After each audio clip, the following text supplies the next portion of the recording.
Kaya ito na, may message na. Ang bilang ko sa lalim.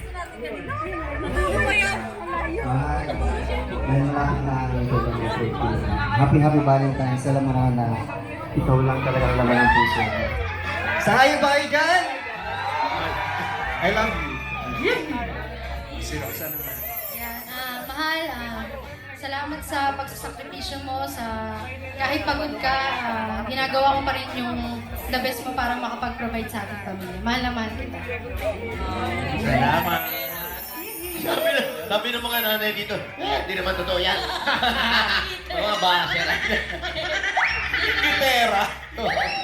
Mga gitera. O, go, sa main. 13 years na silang kasal, dapat ang tatandaan nyo lang po na ang puso para lang yung karaoke. Bakit? Kasi Mayor, mas masaya kapag may kapares na kakanta kasama, di ba? Tingnan na natin. Tingnan na natin yung mga kalokohan nito magdalawa na ito. Yung kanilang kakaibang galing. Kakaibang galing. Unang magkapares. Ito na si Marcy and Roxanne Ignacio. Nakakata ka pa lang. Talent nila siyempre. Talent matching.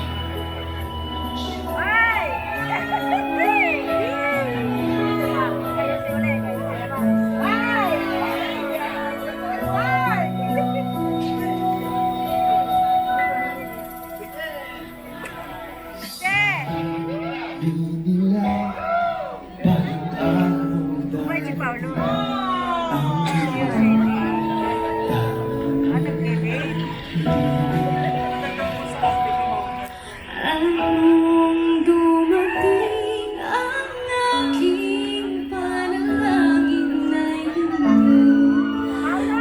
maikubli Ang nahanap mo sa iyong mga mata at ang tako kong sa kaliwan ika'y mawawala. At ngayon, nandyan ka na, di mapaliwala ang nadarama. Handa ako sa walang hanggan, di pa aasahan, di ka sasaktan. Mula ngayon hanggang ngayon, ikaw at ako.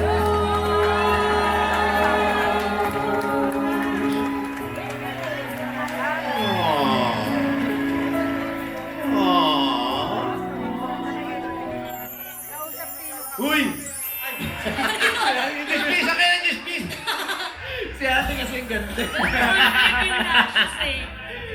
Thank you, Marco and Roxanne. Thank you. Ano ba mahal? Thank you, Marco. Thank you. Ay!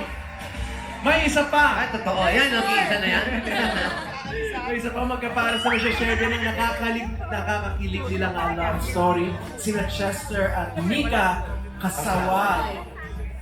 Sabay.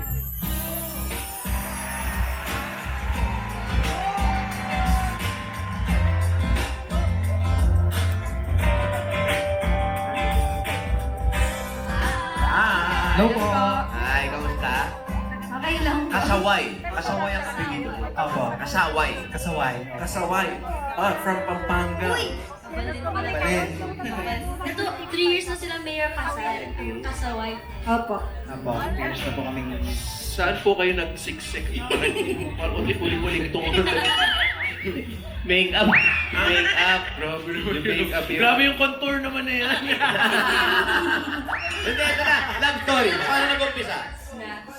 Nagkakilala po kami sa live streaming app po, and ayan, sabay po kaming pinasok doon ng pinsan niya na boss ko po sa isa po kasing freelance singer po sa kanya, and yan po, nagkakilala po kami doon. Then ayun, tukso-tukso ng mga mutual friends. Pero ikaw, wala kayong gusto sa inyo. Hindi nyo crush. Ewan ko lang po sa kanya. At first po, wala mo talaga. Pero nung ano po, nung nakikita ko na po siyang lumalaki,